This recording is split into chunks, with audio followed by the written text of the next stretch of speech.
ፖለቲካን በመደደ በመንጋ በግሪሳ ለማካሄድ ስልጣንን በዚሁ ለመያዝ የሚሞክሩ ክብረ ነክ ስድብ የሚሳደቡ አንድ የፖለቲካ ሰው ወደ ስልጣን ሲመጣ የህዝብን ባህሉን ታሪኩን ግብረ ገብነቱን ማንጸባረቅ አለ። ሃጫሉ ነው የኦሮሞ የቄሮ አባት ጅርቱ ጃዋር እሱ ወስዶ ይነግድበታል። ህወሓት የሚባል ፓርቲ ነበር የለም። ምክንያቱም ሽፍታ ስሙ ሽፍታ ነው። ማንም ትግራይም ሆነ ኢትዮጵያዊ የህወሓትን ቦታ አከብራለሁ ካለ ያልተከለከለ በዓለም ህግም በኢትዮጵያ ህግም ያልተከለከለ ሁሉ የተፈቀደ ነው። ያከብሩ ጣጣ የለውም። ነገር ግን ህወሓት ብሎ ማክበር የለባቸው። ዝም ብሎ ግን ቦታ ህወሓት የለም በህይወት የለም። መንግስቱ ማርደረር ነው፣ በጣም ገዳይ በጣም ጨካኝ ነው። ወንድነታቸውን ወስዷል 40 በጭካኔ በእነ አቦ ስብሃትና መሰሎቹ ምን ማለት ነው? ይሄ ወንድ እንደ ሴት ተገናኝቷቸዋል 40 ለምን ህወሓትን አንቀበልም ስላለ። የአማራ መንግስት አልነበረም፣ የትግሬ መንግስት አልነበረም፣ የኦሮሞ መንግስት አልነበረም፣ የለም ዛሬ ወደፊትም አይኖርም። በቄሮ ትግል ጊዜ የሱ ወዳጆች ነው የሚገልጹት እነ ዶክተር ሄኖክ ገቢሳ የሚባሉ ወዳጆች ጃዋር ጥሩምባ ነፊ ነበር። ከብልጽግና ኢህአዴግ ይሻለናል የሚሉ አይናቸውም አእምሯቸውም የታወሩ ፖለቲከኞች አሉ።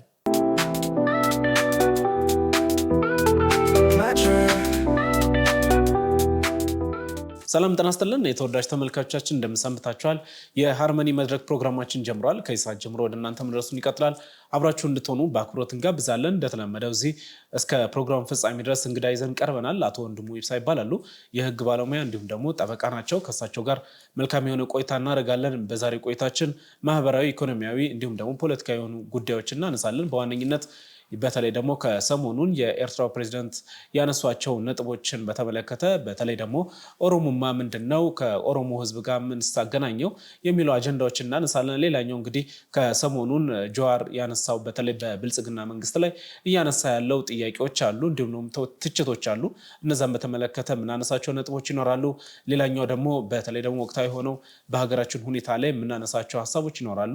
በተለይ ጫካ የገቡ እንዲሁም ደግሞ ጠመንጃን ይዘው ትግል ውስጥ የገቡ ከዚህ ቀደምም የነበሩ ሀሳቦችን በተመለከተ ምናነሳቸው ነጥቦች ይኖራሉ። አብራችሁን ከቆያችሁ ሌሎች መረጃዎችንም ወደ እናንተ እናደርሳለን። መልካም ቆይታ ይሁንላችኋል። ቤተሰባያናችሁ ላይክ፣ ሰብስክራይብ፣ ሼር በማድረግ የሃርመኒ መድረክ ቤተሰብ እንድትሆኑ በአክብሮት እየጋበዝን ከአፍታ ቆይታ በኋላ ተመልሰን እንገናኛለን።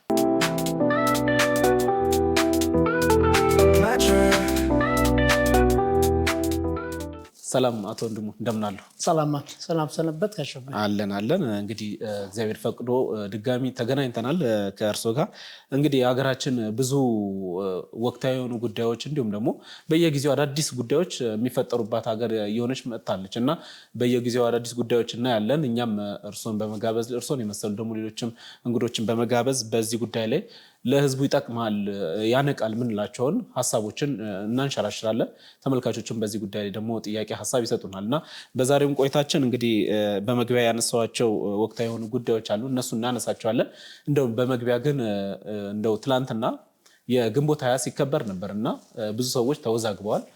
ካላንደር አልተዘጋም ሲሉም ሰምተናል። ነገር ግን ህወሓት እና የጊዜያዊ አስተዳደሩ በራሱ ለብቻው ይህንን የድል ቀን ወይም ደግሞ የግንቦት 20ን ለብቻው ማክበሩን ሰምተናል እና ብዙ ሀሳቦች ሲሰጡበት ነበር። እንደው የግንቦት 20 ሲታወስ እንደው ምን እርሶ ትዝ ይሎታል? ከዚህ ከመከበሩ ጋር አጠቃላይ ያለውን ነገር እሱን እናንሳ።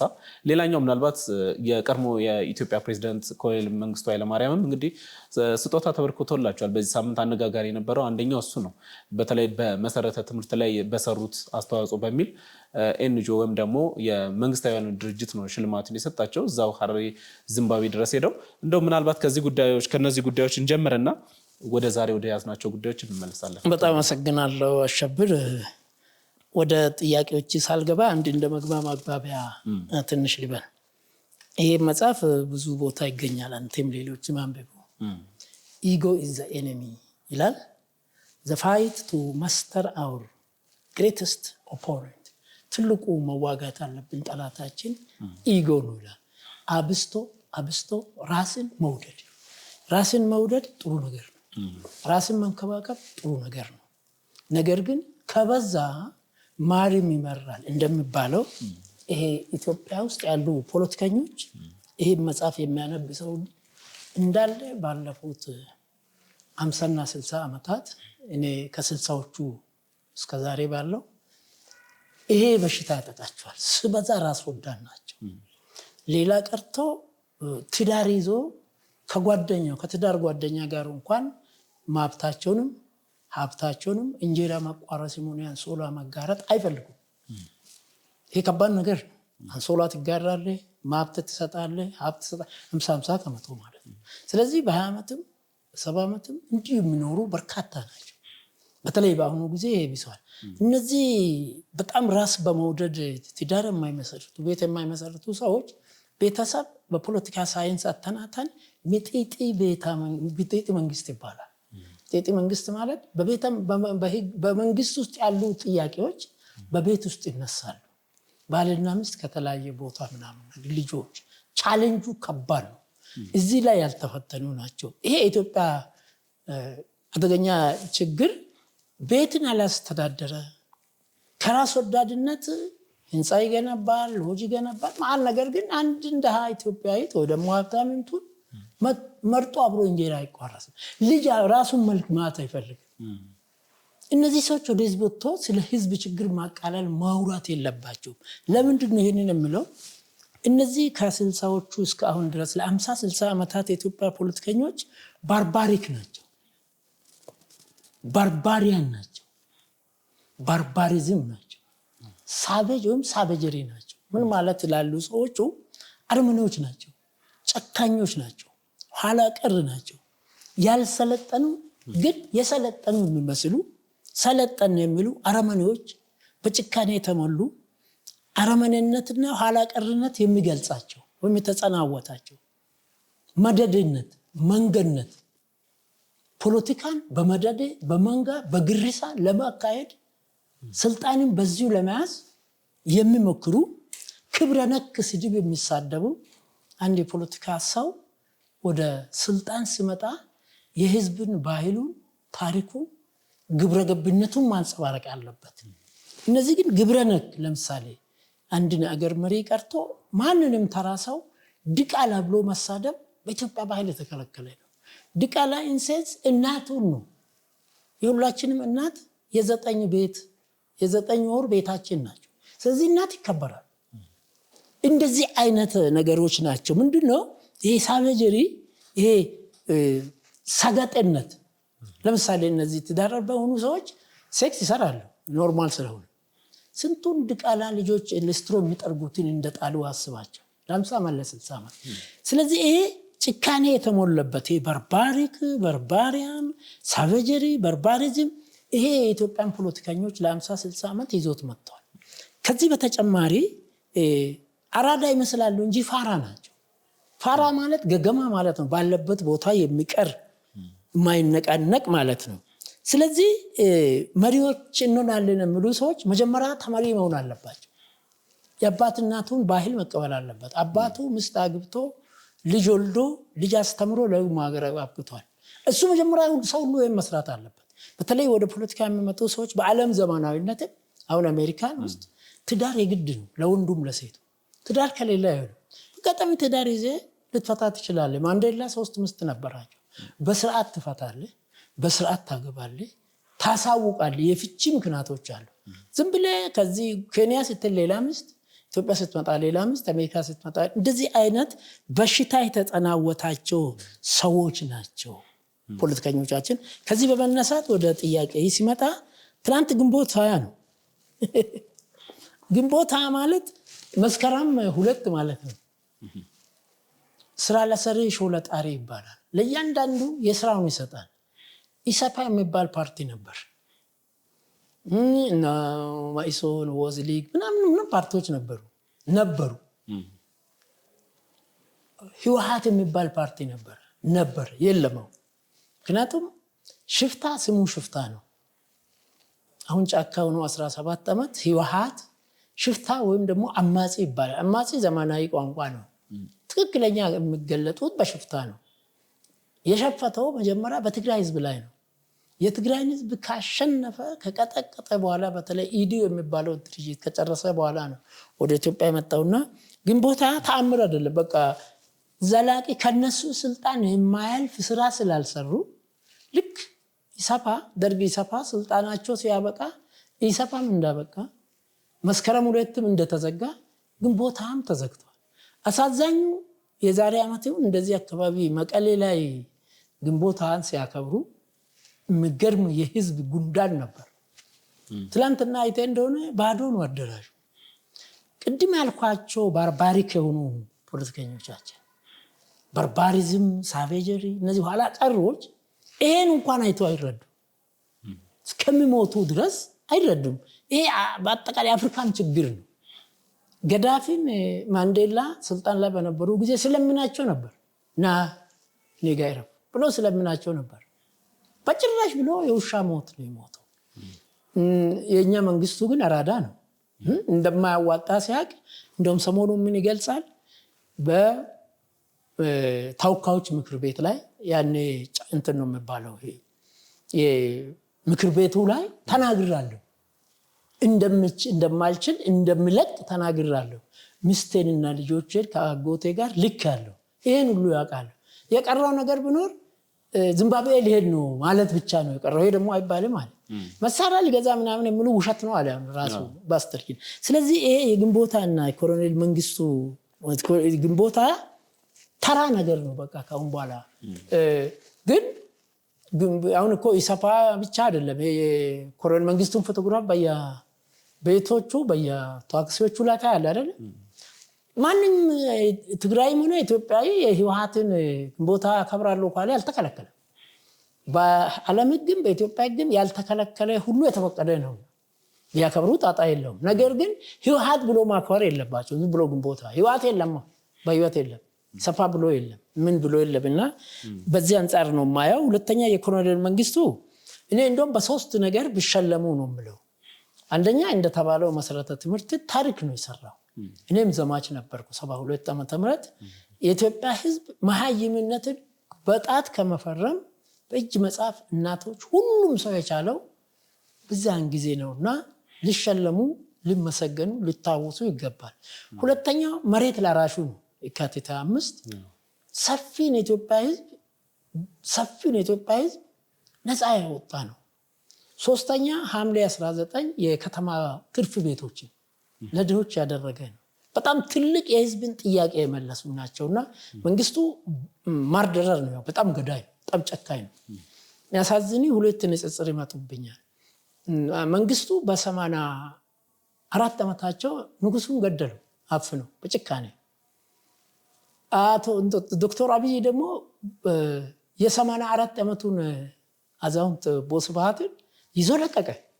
ርቀታቸውን ታያለ።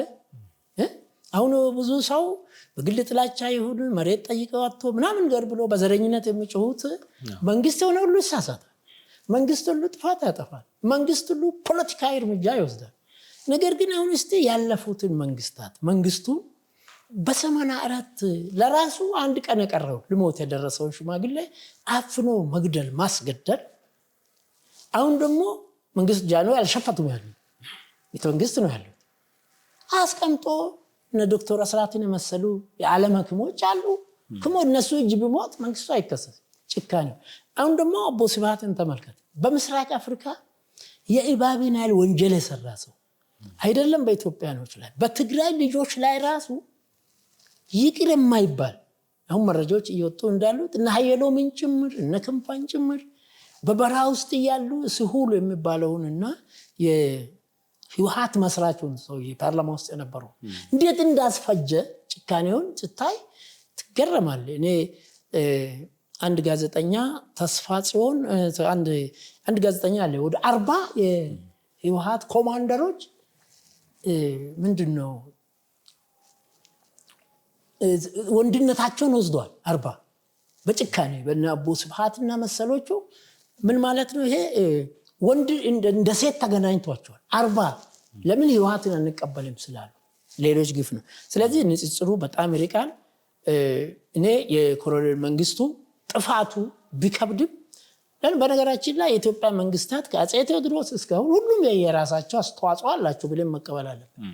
ክፉን በክፉነቱ በጨዋ ቋንቋ እያወገዝን መልካሞቹን ደግሞ ለሁሉም ቦታ ብንሰጥ ተገቢ ብዬ ነው የማስበው። ኮሎኔል መንግስቱ ምንም ጨካኝ ቢሆኑ በመሸለማቸው የሚገባቸው ነው፣ መታወሳቸው የሚገባቸው ነው። እንደው መለስ ዜናዊንም አንድ ጊዜ የአፍሪካ አንድነት ድርጅት ከኢትዮጵያ ከአዲስ አበባ ይነሳ ብሎ ገዳፊ በጮኸ ጊዜ ባደረገው ንግግር በጣም ታላቅ የኢትዮጵያ ባለውለታ ነው። ሁለተኛ ደግሞ ህዳሴን የተከለበት ከነዚህ ሁለቱ አቶ መለስም ቢታወሱ ምንም እንትን የላቸው። ስለዚህ ተገቢ ነው ብዬ ነው የማስበው። መልካም አቶ ወንድሙ እንግዲህ ወደ ሁለተኛው ወደ ዛሬ ወደ ያዝነው መጀመሪያ ጉዳይ እናልፋለን። በተለይ ከሰሞኑን የምንሰማቸው በተለይ የኤርትራ የነጻነት በዓሏን ስታከብር እንግዲህ ፕሬዝዳንት ኢሳያስ ያነሷቸው ሀሳቦች ብዙዎችን አነጋጋሪ ሀሳብ እንዲነሳ አድርጓልና ያው እሳቸውን ተነመደ ሁሌ በተለይ ስለ ሀገራቸው ነፃ መውጣት ማውራት ትተው ብዙ ጊዜ የሚቀናቸው ከሀገራቸው ውጭ ያሉ ሀሳቦችን ስለ ኢትዮጵያ ማንሳት ነውና ካነሳቸው በእለቱ ካነሷቸው መካከል የዘንድሮ ለየት የሚያደርገው ደግሞ በተለይ የብልጽግና መንግስት ላይ ያነሷቸው ትችቶች አሉ። በተለይ ስፔሻል አድርገው ያነሱት በተለይ የኦሮሞማ በሚለው ወይም ደግሞ የኦሮሞን ህዝብ እንዲነሳሳ ጠብ እንዲነሳ ጦርነት እንዲነሳ የሚያደርግ የሚቀሰቀስ ሀሳብ ተነስቷል። ሌላኛው ምናልባት በምስራቅ አፍሪካ በኢትዮጵያ በአፍሪካ ላይ በአጠቃላይ ኦሮሞማ የሚለውን አስተሳሰብ የኦሮሞ ህዝብን እንደሚወክል አድርገው ብዙ ጥያቄዎችን ሲያነሱ ይሰማል እና በዚህ ጉዳይ ላይ ብዙ ሀሳባቸውን የሰጡ ሰዎች አሉ። እንዲሁም ኦነግም እንዲሁም መግለጫ ማውጣቱን ሰምተናል። ይሄ ጉዳይ አሳሳቢ እንደሆነ በተለይ ደግሞ በኦሮሞ ስም የሚነሱ ጥያቄዎች የሚነሱ ፖለቲካ አጀንዳዎች አሳሳቢነታቸው እንዲሁም ፕሬዝዳንቱ ያነሱት ሀሳብ አነጋጋሪ ነው በሚል ማሳሰቢያ ሰጥቷል። ጀዋርም በዚህ ጉዳይ ላይ ሀሳቡን ሰጥቷል። በተለይ ለዚህ ሁሉ ተጠያቂው የብልጽግና መንግስት ነው፣ እንዲሁም የኦሮሞን ህዝብ እያስተቸ እያስጠላ ያለው ወይም ደግሞ ብዙ ነገሮችን አስተዋጽኦ እያደረገ ያለው የብልጽግና መንግስት ነው በሚልም እንግዲህ የተለያዩ ፖለቲከኞች ሀሳባቸውን እየሰጡ ነውና ምናልባት በዚህ ጉዳይ ላይ የእርሶ ሀሳብን ለመስማት ነውና እንደው ምን ይላሉ? ትክክል ነው ወይ እየተካሄደ ያለውስ? ኦሮሞማ ማለት ወይም ደግሞ የኦሮሞ ህዝብና ኦሮሞማ ይለያሉ ወይ? ፖለቲካም እንዲሁም ደግሞ እሴቱ በአጠቃላይ በግልጽ ቋንቋ ቤቢ ላንጉጅ ይሉታል ፈረንጆቹ በጣም በማያሻማ ሁኔታ ኦሮሞማ ማለት ኦሮሞ ማለት ርዕዮተ ዓለም አይደለም።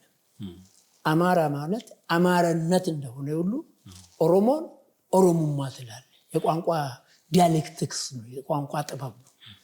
እያንዳንዱ ቋንቋ አረበኛ የራሱ ዲያሌክት አለው፣ ኦሮሞኛ ምናምን። ስለዚህ ኦሮሞማ ነው፣ አማራ አማራነት ነው፣ ትግሬ ትግሬነት ነው፣ ሶማሌ ሶማሌነት ነው።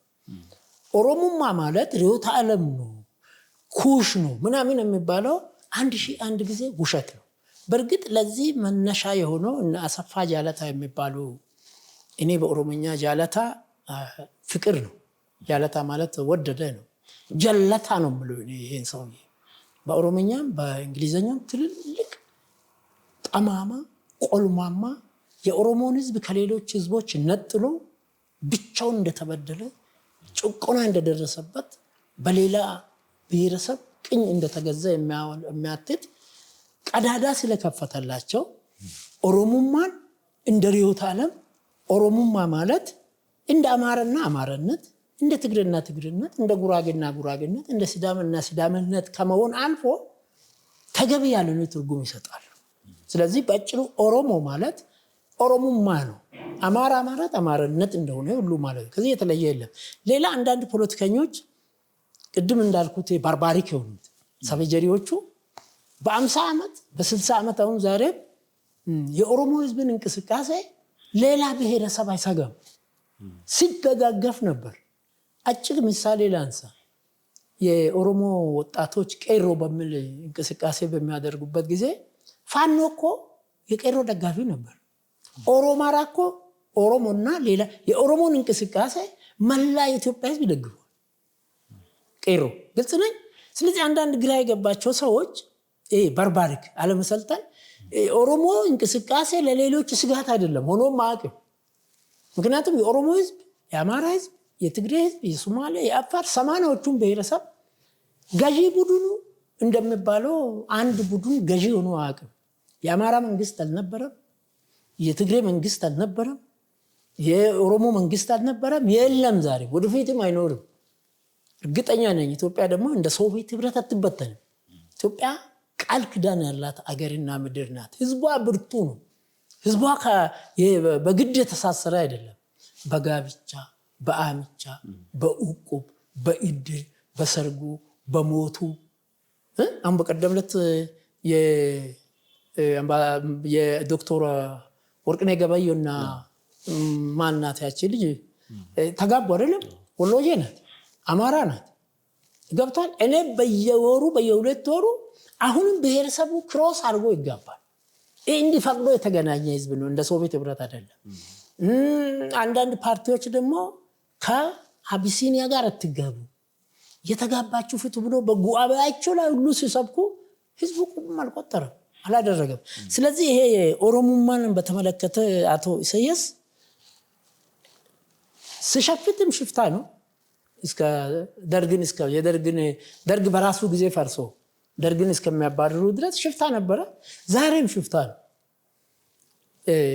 ከጫካ ከሳህል በረሃ ወጥቶ አስመራ ከተማ ቢገባ ሳህል በረሃው ከውስጡ አልወጣም። ለዚህ ነው በበረሃ አሁንም ልጆች ያሰለጥናል።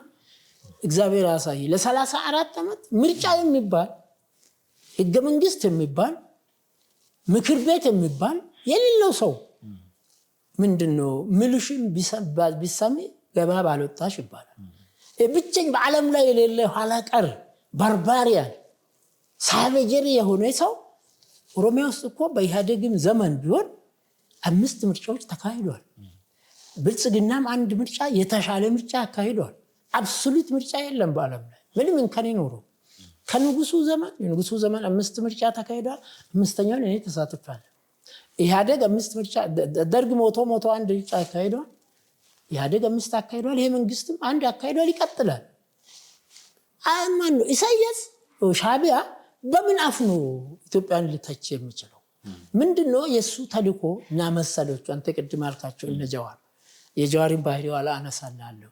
እነዚህ በ1884 ጀርመን ላይ ምዕራባውያን ስብሰባ አድርጎ አፍሪካን ለመቀራመት አፍሪካን መከፋፈል አለብን፣ ስክራምብሊንግ አፍሪካ የሚለው ከሰሜን እስከ ደቡብ ከምስራቅ እስከ ምዕራብ ተከፋፍሎ አጋጣሚ እድለቢሷ ጣሊያን ኢትዮጵያን ደረሰች በ88 ዓመተ ምህረት ወይ 96 እንደ ፈረንጆቹ።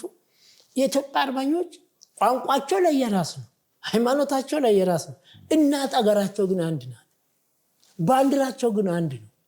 መስጊዳቸው አንድ ነው። ቤተክርስቲያናቸው አንድ ነው። ሌላ ቀርቶ ባህላዊ እምነቶቻቸው አንድ ነው። ጸበሉን ይሄ ሄዶ ፉልውሃ የምታጠቡት አንድ ነው። አንተ ይሄ ብሔረሰብ ነው አንተ ይባል። እንዲህ በመሆኑ ኢትዮጵያ በጣሊያኖች ተገዘች ሲባል አሸነፈች። ቅም ያዙ። ጣሊያኖችን ብቻ አይደለም ያሸነፈው፣ አውሮፓን በሙሉ ያሸነፈ ኢትዮጵያ ቅም ተያዘባቸው። ስለዚህ ካሁን በኋላ ኢትዮጵያን ቱርኮች ሞክሮ አቅቷቸዋል። ኦቶማን ቱርክ፣ ግብጾች ሁለቱም ሞክሮ አቅቷቸዋል። ሱዳን አቅቷል። በጦርነት አንችልም። ስለዚህ ሆዳም የሆኑ የኢትዮጵያን ልጆች ባንዳ አድርገን ገቢ መድበንለት ኢትዮጵያን እንዲያፈርሱ መስራት አለብን ብሎ የጀመሩት ስራ ነው። እነ ኢሳያስንም የፈጠሩት ኦሮሞ ነፃ አውጪንም የፈጠረው ትግሬ ነፃ አውጪ ነው።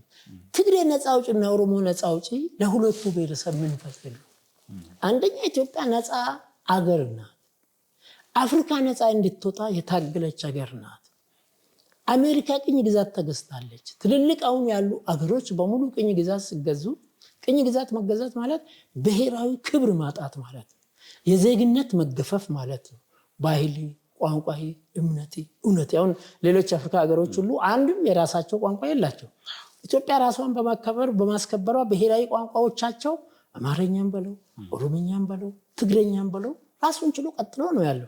ስለዚህ ይሄ የኢሳያስ ፉከራ የሚገርም ነገር ቢኖር በቃ ተራ ምንድነው?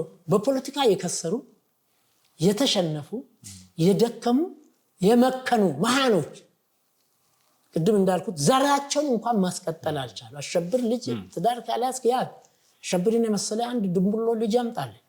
አንድ ዜጋ ለአገሩ ከሚያበረክተው ነገር ውጪ ትልቁ ሰው አንድ ዘር መተካት ነው። ልጅ አንተ የወለድከው ልጅ ምን እንደሚሆን አታውቅም። አገር መሪ፣ ዶክተር፣ ፕሮፌሰር። አንድ የሃይማኖት አባት ሰሞኑን በቲክቶክ ላይ እንዲህ ይላል፣ ድግር ታውቃለህ? ይሄ በሬ የሚያርስበት ድግር ይባላል። በሬ እንዲገብቶ በታቴ ድግር።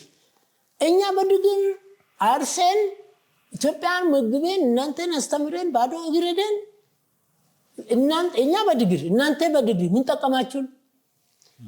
ፕሮፌሰር ነው ፕሮፌሰር ነው የምትሉት እሳቸው እንደሚሉት፣ ኢንጂነር ነው ኢንጂነር ነው የምትሉት፣ ዶክተር ነው ምናምን ምን አመጣችሁልን? እንዲህ በጣርጋችሁን ዶክተር ሸፍቶ የህግ ባለሙያ ሸፍቶ ጠበቃ ሸፍቶ ፕሮፌሰር ሸፍቶ ምን ሰራችሁልን ብሎ ይተቻሉ። ይሄ ምንድነው? እነዚህ የኤርትራ ፕሬዝዳንትና የሱ ደጋፊዎች ጀዋርን ጨምሮ ምንድነው አላማቸው እንደማይሳካ ስላወቁ፣ ሁለተኛ ደግሞ ማገር ነው። አሁን ለምሳሌ ጀዋር ስሙ ሐረግ ነው። ሐረግ ማለት መቆም አይችልም። የሆነ እንጨት ላይ ካልሆነ በቀር ይወርቃል። ጀዋር ራሱ አጀንዳ የለው። ጀዋር በቄሮ ትግል ጊዜ የሱ ወዳጆች ነው የሚገልጹት። እነ ዶክተር ሄኖክ ገቢሳ የሚባሉ ወዳጆች ጀዋር ጥሩምባ ነፊ ነበረ፣ ጀዋር ድምፅ ማጉያ ነበረ ብሎ ነው በግልጽ የሚገልጹት።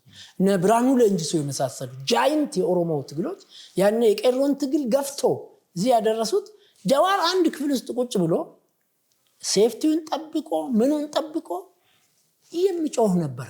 አጀንዳ የለውም። አጀንዳ እንዲኖር የራሴ ሐሳብ ያስፈልጋል። ለምሳሌ ሐኪሞች ጥያቄ ሲያነሱ ጀዋር እንደ እርጎ ዝንብ ጥልቅ ይላል። መምህራኖች ቢያነሱ ጀዋር እንደ እርጎ ዝንብ ጥልቅ ይላል። ወታደር ቢያነሳ ጥልቅ ይላል። የታክሲ ነጂዎች ቢያነሱ ጥልቅ ይላል። የቤት እመቤቶች ቢያነሱ ምን ማለት ነው? ይሄ እንትን የራሱ ሐሳብ ይዞ አልተነሳም። ይሄ በወያኔ ማጥፋት ወያኔ እሱ አይደለም ያጠፋው። በጣም ነጭ ውሸት፣ በጣም ውሸታም። ከወያኔ ጋር ተደራድሬ ከናንተ ውስጥ ወጡ ይላል። ውሸት ነው። ስለዚህ ይሄ አሁን የጀዋርን ባህሪ እንዴት ነው የምትገልጸው? እጅግ በጣም ሲበዛ ራስ ወዳድ ነው። እጅግ በጣም ሲበዛ ራሱን በዓለም ታሪክ የተማረ ሰው በጣም ተምርሃል፣ በጣም አዋቂ ነው ሲሉት እኔ አለማወቄን ነው የማውቀው ይላል። ከአልበርት አንስታይን እስከዚህ ኢትዮጵያ ውስጥ የገጠሙኝ ፕሮፌሰር መስፍን ጭምር ትልልቅ ሰዎች አናውቅም ነው የሚሉት። ይሄ ግን የጅልነቱ የእውቀት አልበነቱ እኔ የተዋጣልኝ ሳይንቲስት ነኝ ይላል። አይደለም ወረቀት እውቀት ይላል አይደል? ዶክተር ብርሃኑ ነጋ ያው ትምህርት ሚኒስትር ላይ በኢህአዴግ ጊዜ እኮ ዶክተርነት ፕሮፌሰርነት ባሽባሽ ነበር። ወረቀት ላይ ያለው እውቀትና አእምሮ ውስጥ ያለው ሌላ ጉዳይ ነው። ወይ ደግሞ ሸምድዴ ኤ+ ማምጣትና ወደ ዊዝደም ወደ ጥበብ አምጥቴ ለመስራት መሞከር ሌላ ነገር ነው። ቅድም እንዳልኩት ሚጢጢ መንግስት ምስት ነበረው ጀዋር። ኬንያ መጥቶ እዚህ ኢትዮጵያ መጥቶ ያችን ፈታት። አንድ ኦሮሞ የሚባል ልጅ ወልዷል። የሱ ልጅ በእንጀራ አባት ነው የሚያድገው።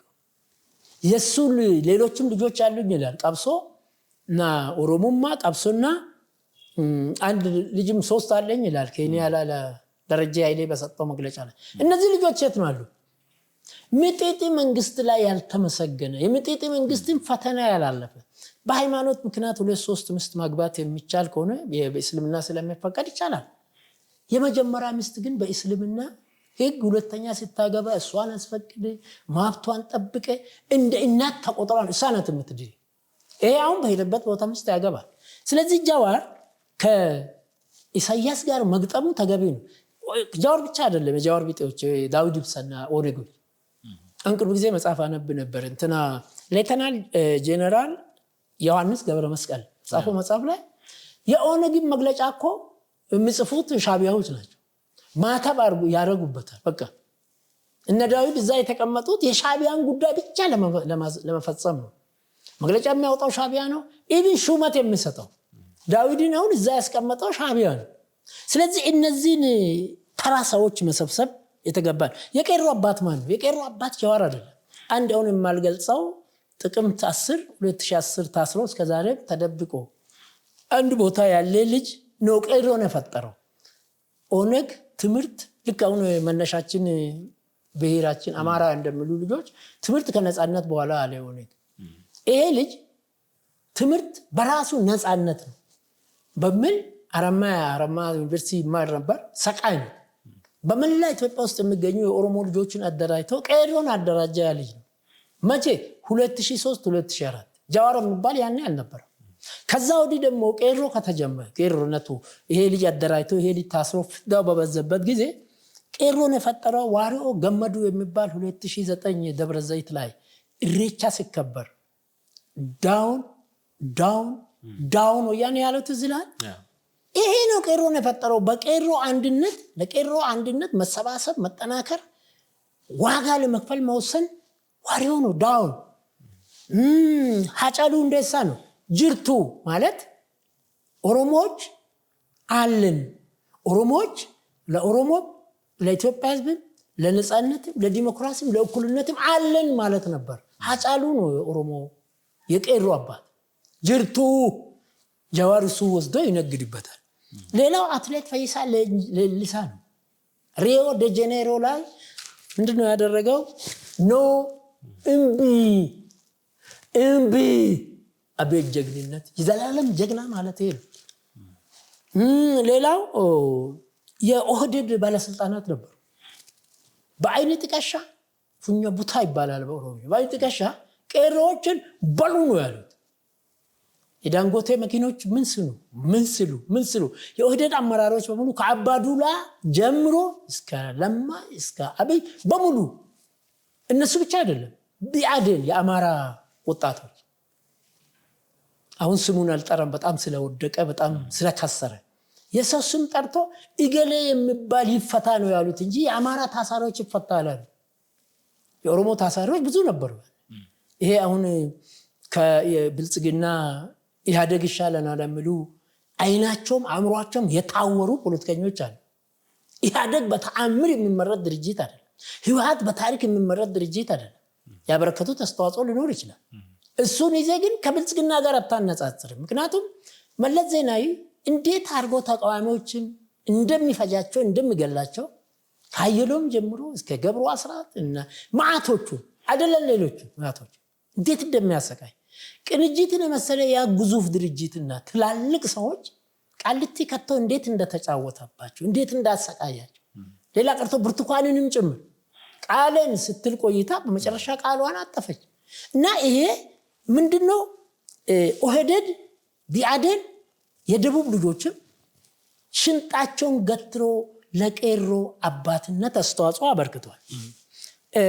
የኦሮሚያ ፖሊሶች ቄሮን ለመፍጠር ትልቅ አስተዋጽኦ አላቸው። የጀዋር ባለቤት አርፋሴ ትባላለች። ቤተሰቦቿ ኬንያ ነው አሉት። ትልቅ ቤተሰብ ለ27 ዓመት ከኢትዮጵያ ተባሮ ወያኔ ኢህአዴግ አባሮ ኬንያ የገቡት በሙሉ ሪፊውጂስ እዛ ቤት ነው። እሷም እዛ ሆና ነው የኦሮሞ ቤተሰብ አባል ሆና ጀዋሪንም ይሄንን ትክክል ያልሆነ ስብ ከአቅሙ በላይ እኔ ስማርት ምናምን ነኝ የሚለውን ሁሉ ያደረገች አሜሪካ ውስጥ ከቦታ ቦታ ቲኬት ቆርጦ በአውሮፕላን እንዲመላለስ ያደረገች እሷ ናት። እሷንም ፈታት፣ ልጁንም ጣለ። እየሰማኝ ነው። ሌላ ደግሞ አባገዶች አስተዋጽኦ አበርክቷል ለቄሮ መፈጠር። በየና ሰንበቱ የሚባል ጃይንት አባት አለ። ይሄ ለውጡ ከመጣ በኋላ ይሄ ለውጥ ባይመጣ እኔም ቄሮ ይሆን ነበር ነው ያሉት በየና ሰንበቱ። የአባገዶች ትልቅ አስተዋጽኦ አበርክቷል። እኔ በአቅብቲ ወንድሙ ይብሳ ከ2006 2010 እግዚአብሔር ያውቃል፣ የኢትዮጵያ ሕዝብ ያውቃል። አሁን በርኩበት የምመሰገንበት ግደሉኝ ነው ያልኩት። እንደ ጀዋር ሚኒስቴር ተደብቄ ነፍሱን በማረብ ቋጥሮ አይደለም። እኔ ግደሉኝ ፊት ለፊት ነው። ጥብቅና ለበርካታዎቹ ኢትዮጵያን በነፃ ቆመ። ሳላይ ዘር ሃይማኖት የለም። የኦሮሞ የኦፌኮ አመራሮች ኦፌኮ አመራር ስለነበሩ ከነሱ በፊት ልሞት ካልጋ ወርጄ መተኛ ጽማ ሳደጋሰ ጀዋር ወደ ኦፌኮ ሲቀላቀል እኔ የወጣበት ምክንያት ኦሮሞ ፈርስት የሚል ሰው ለሁላችን የምትሆን ኢትዮጵያ ከምሎ ፓርቲ ውስጥ ቦታ የለው። ኦሮሞ ፈርስት ካለ ሌሎቹ ሁለተኛ ሶስተኛ ሊሆኑ ነው። ይሄ ህጋዊ አይደለም። ይሄ ፍትሃዊ አይደለም።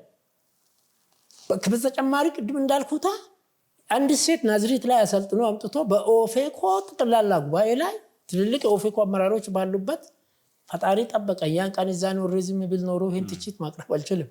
ከአበሻ አትጋቡ። አበሻ ማለት አማራ፣ ትግሬ፣ ጉራጌ ነው።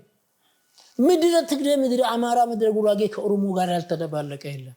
ኦሮሞም ከነሱ ጋር ተደባልቋል። እንደውም እንደ ኦሮሞ ከኢትዮጵያ ብሔር ብሔረሰቦች ጋር ከቆዳ ስፋት እስከ ምናምን ተቀላቀለ የለም። ለዚህም ነው የኦሮሞ እንቅስቃሴ ለዘረኞች ያሰጋል እንጂ ለሁሉም ብሔረሰብ ለኢትዮጵያ ነው ዋስትና ነው። ምክንያቱም ፍትህ የሚጠይቅ እንደ ጀዋሮች እነዚህ አይነት ሰዎች ናቸው።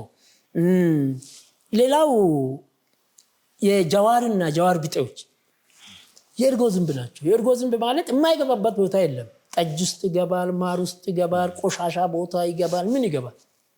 የእርጎ ዝንብ ባህሪ ሐኪሞች ጥያቄ ያነሱ ምን ይመለከተዋል? የራሱን አጀንዳ ይዞ 2018 ምርጫ ይመጣል እንዳይል ኦፌኮንም አቀዝቅዞ ውሃ ቸልሶበት አባክኗል።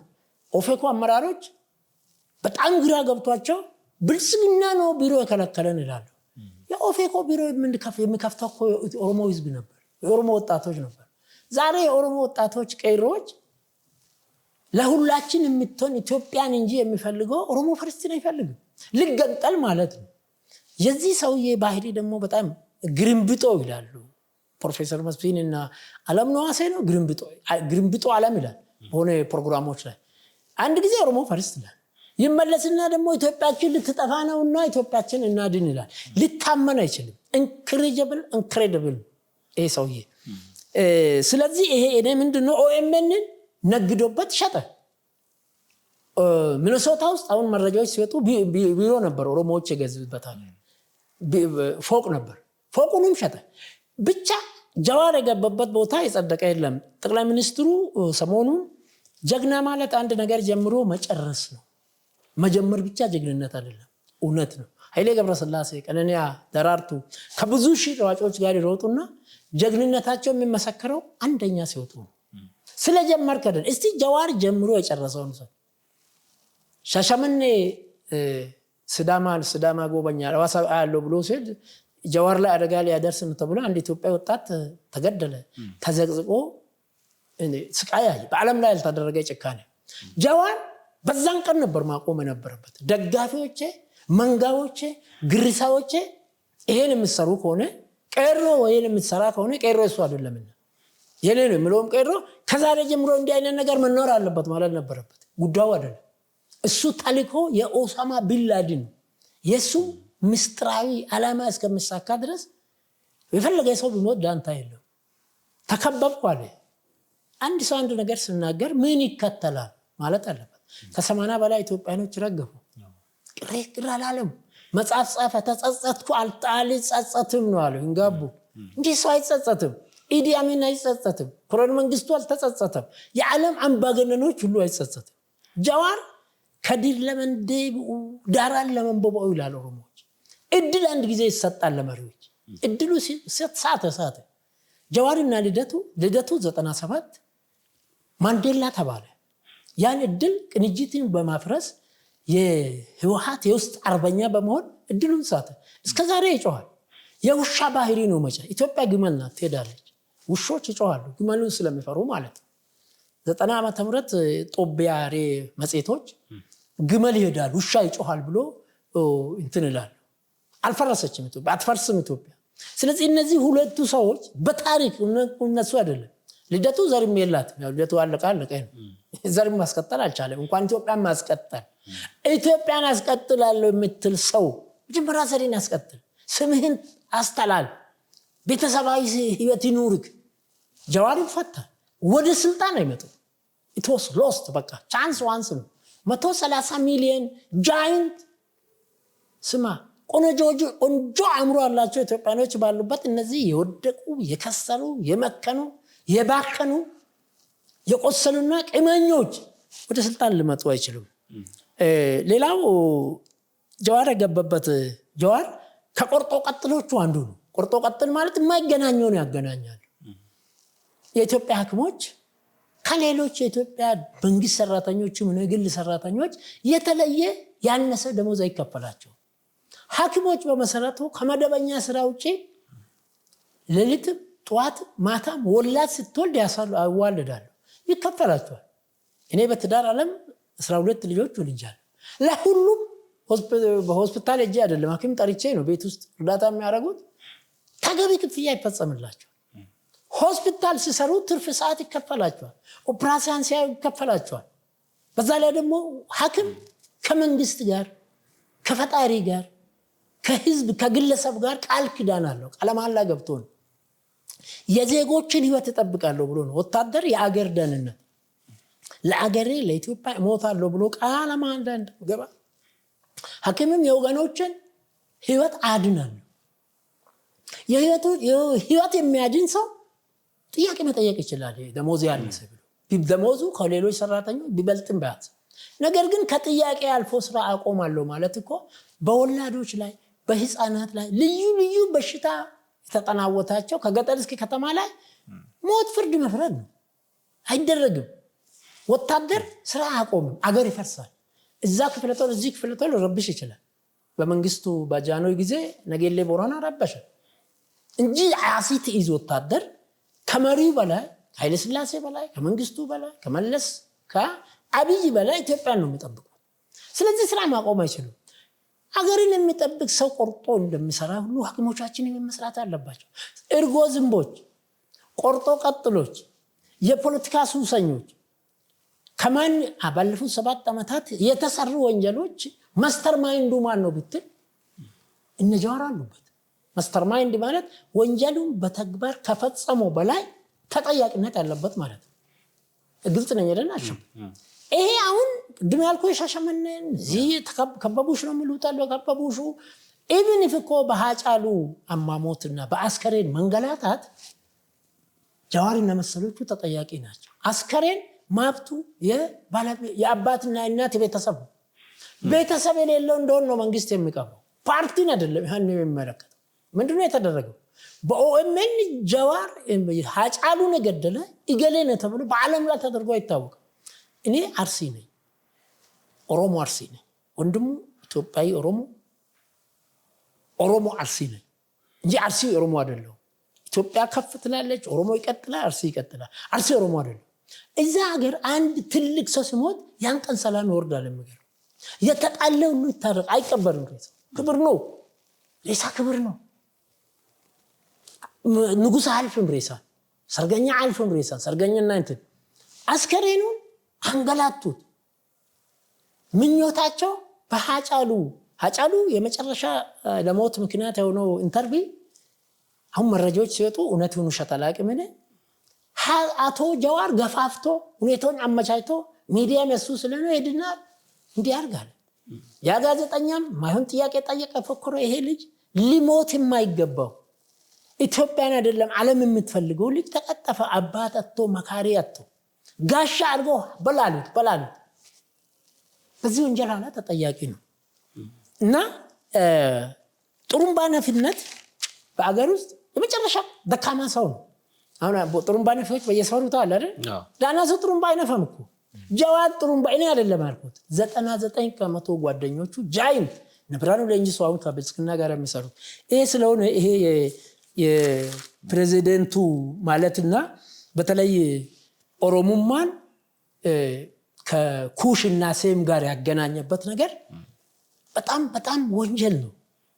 ኢትዮጵያውያን ሴምነትም ኩሽነትም ኒሎቲክነትም ሌላነትም አንድ የአዳም ዘር ነው። ኩሽ የሚባል ሚዲያ አለ። ይሄ ከሴም በቀር ቀሪዎቹን አስተባብረን ኢትዮጵያን በሰሜንና በደቡብ ከፍለን እናዋጋ የሚል የተረገሙ ቅድም ያልኳቸው ባርባሪዝም ባርባሪያን ሳበጀሪሳ ኋላ ቀር የሆኑ ሰገጤዎች በቃ እንትን ነው። አስተምሮ ስራ መኖር አይችልም። ሐኪም አይደለም አክሞ መኖር አይችልም። ስለዚህ ምንድነው የደም ነጋዴዎች ናቸው። ኦሮሞና አማራ እንዲፋጁ፣ ደቡብና ሰሜን ኢትዮጵያ እንዲፋጁ መውጫ መግቢያ ስላጡ ኢሳያስ ይሄ ባርባሪዝሞቹን ሰብስቦ ያደረገው በጣም ትክክል አይደለም፣ የሚሆንም አይደለም። ኩሽ ማለት ራሱን የቻለ የጥንት የጠዋት የግሩፕ ሲሆን አሁን ግሩፑ ኢትዮጵያዊነት ነው አንድ ግሩፕ። ስለዚህ እነዚህ ዘረኞች እኔ ብሔርተኞች የሚል ነገር የለም። ብሔርተኞች የአንድ ብሔር ባህል፣ የአንድ ብሔር ታሪክ፣ የአንድ ብሔር እምነት ከፍ ባለበት ጊዜ በ60ዎቹ ብሔርተኞች ናቸው። በ60ዎቹ ኦሮሞ ነፃ አውጪ ይበል፣ ትግራይ ነፃ አውጪ ይበል፣ ነፃ የሚለው ነገር ትክክል ባይሆንም ለብሔራቸው ባህል፣ ቋንቋ፣ ታሪክ መውጣታቸው ተገቢ ነው። ለምሳሌ ኦሮምኛ በሬዲዮ በቴሌቪዥን እንዳይነገር ይከለከል ነበር። ቴሌቪዥን ይሰብራል። ይሄም ማዋጋት ጽድቅ ነው፣ ቅቡል ነው፣ ያስመሰግናቸዋል። አሁን ግን የለም አሸበር 80ዎቹም ብሔረሰቦች ከአሪ ጀምሮ እስከ ግዙፎቹ ኦሮሞና አማራ በራሳቸው ልጆች ነው የሚተዳደሩት። ባህላቸው፣ ቋንቋቸው እየተሰበከ ነው። ኦሮምኛ በ17 ቋንቋ በምስራቅ አፍሪካ ይሰበካል። ሌሎች ይዘጉ ካላልን በቀር የዘረኞች ባህሪ እንደዛ ነው። ይሄ ነው። ሌላ ይሄ ቀይ ባህር ድረስ ይሄዳሉ ምናምን ነገር ፖለቲከኞች ስትናገር ምንድነው ምኞት ፈስና ምናምን መቆጣጠር አትችልም። የሚያወሩት ነገር አለ አይደለም። ግን ኦሮሞ አንዳንድ ፓርቲዎችና መሪዎች እንደሚሉት የኦሮሞ መጠናከርና መደራጀት ለአንድም ብሔረሰብ ስጋት አይደለም። ስጋት የሚሆነው ለዘረኞች ብቻ ነው። ኦሮሞ ከሌሎች ህዝቦች ጋር ትግሉ ተመሳሳይ፣ ፍትህ ጠያቂነቱ ተመሳሳይ። ለምሳሌ አዲስ አበባን እንውሰድ። አዲስ አበባ የነዋሪዎቿ ከተማ ናት። በእውነት ምርኩዝ ቅጽ 2 ላይ ገልጫለሁ። ያኔ የአዲስ አበባ ጉዳይ ደርብዬ ነው የጻፍኩት። አሁን ምንም ማደር የለም። አዲስ አበባ የአዲስ አበባ ነዋሪዎች ነው። ኦሮሞ ይኖርበታል፣ አይኖርበታል። በህገ መንግስቱም በኦሮሚያ ክልል የሚገኝ ከተማ ይላል። በኦሮሚያ ማዕከል የሚገኝ ይላል አዲስ አበባ እንጂ የኦሮሚያ አካል አይልም። ህገ መንግስቱ ሲለወጥ አዲስ አበባን የኦሮሚያ ማድረግ ምን ማድረግ ይቻላል? በጠረጴዛ ዙሪያ ተነጋግረው። ስለዚህ ይሄ ቀይ ባህር ላይ ኢሳያስ የሚያደርገው ሻዕቢያና ፌደራል መንግስት፣ ኤርትራና የትግራይ ሁኔታዎች በሙሉ እነዚህ ግራ የተጋባቸው። ለምሳሌ አሁን ኢሰፓ ነበረ፣ ቅንጅት ነበረ፣ ኢዴፓ ነበረ፣ ህወሓት ነበረ እንደሚባል ቀልድ ነው መቀሌ ላይ ብሎ እንትን ማለት። ስለዚህ እኔ እነዚህ ነገሮች ኢሳያስ መሰብሰብ አይችልም። ነገር ግን እንትን ኃጢአት አለበት፣ ወንጀል አለበት፣ ዋጋ መክፈል አለበት። አፄ ኃይለ ሥላሴ ነፍሳቸውን ይማርና አገዳደላቸው ግብ ቢሆንም የልጅ ኢያሱን አሟሟት በግፍ ነው የገደሉ። እስከዛሬ የልጅ ኢያሱ አቀባበር ስራ አይታወቅም። አፄ ኃይለ ሥላሴ ከ80 ዓመት በኋላ የብድር ነው የደረሳቸው። እኔ አሁን ኮሎኔል መንግስቱን ለምን እግዚአብሔር እስካሁን ስታስቀመጣ ሳስብ መሰረተ ትምህርት፣ ሐምሌ 19 ትርፍ ቤቶች እና ምንድነው መሬት ላራሹ ሁለት አርጎን እንደፈጣሪ መዝነው ሚዘም መጥቶ አቆይቶታል። ግፈኞች ደግሞ ወይ ቀጠፋሉ ወይ በመጨረሻ ላይ ይዋረዳሉ። የኢዲ አሚንን ፍጻሜ ማለት ትችላል። ስለዚህ ኢሳያስ የራሱን የማያይ ሰው ሌላ መተቻቱ ተገቢ አይደለም። ሌላ ይሄ አሁን ጦርነት ስጋት መሳሰለ ነገር እናነሳዋለን። ምናልባት እንደ መጨረሻ የመጀመሪያውን ክፍል ለማጠቃለል ከሰሞኑን ምናልባት ቀደም እርሶም ሲያነሱ ስለነበር ነው ጀዋር ብዙ ሀሳቦች ከጀዋር ጋር የተነሱ ሀሳቦችን ለማንሳት ሞክረናል። ግን ብዙ ትችቶችን እያቀረበ ነው በብልጽግና መንግስት ላይ። ምናልባት ከቅድም ያላነሳናቸው ሀሳቦች ካሉ ይህንን የሚያደርገው ለምንድን ነው?